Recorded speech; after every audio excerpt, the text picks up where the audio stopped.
There's nothing worse than getting a new PC and immediately being told you can't run your favorite apps or games. If you're stuck on Secure Boot disabled, it's a frustrating roadblock that shouldn't be there. Let's check system information and validate the Secure Boot settings. Go to the Start menu or search. Type msinfo32 and open system information. The BIOS mode setting should be set to UEFI. Secure Boot state should be on. If the BIOS mode is Legacy or MBR, it means Windows was installed in the old Legacy mode. If you play games, modern anti-cheats in Valorant, Faceit, Call of Duty, etc. require your PC to have Secure Boot enabled, UEFI mode set, and your SSD set up as GPT. If you decide to enable Secure Boot and UEFI, make sure you back up your important data to an external drive, a USB stick, or the cloud. A clean Windows install is required. If the BIOS mode is UEFI and Secure Boot state is off, let's check Windows security settings. Go to the Start menu or search. Type Security Processor and open it. The TPM should display specification version 2.0. Under Status, Attestation and Storage should both be ready. Important: if you skip the next step, your SSDs may no longer boot and the data will be lost.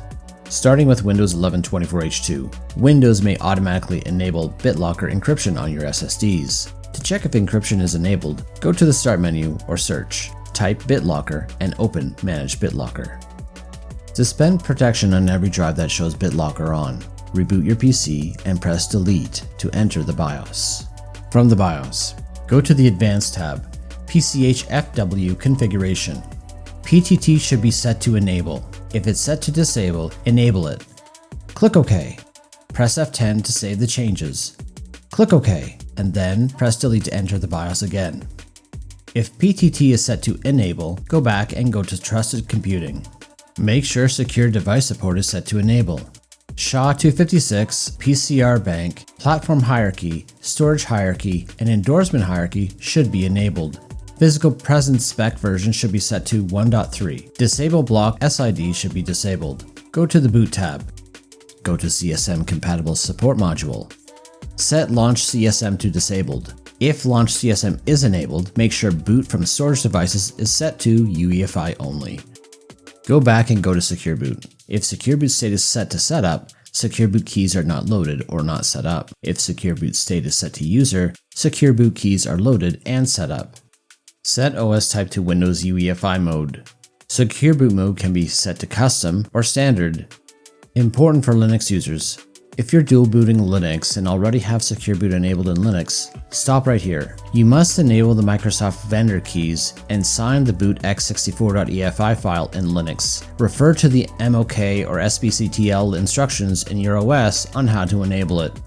If you intend to use only Windows, setting Secure Boot mode to Standard works for most. Setting Secure Boot mode to Custom can work as well. If you decide to choose Custom, go to Key Management. Go to Clear Secure Boot keys if available. Otherwise, go to Install Default Secure Boot keys. A pop-up appears. Load default secure variables. Select Yes. Go to the Exit tab, save changes, and reset.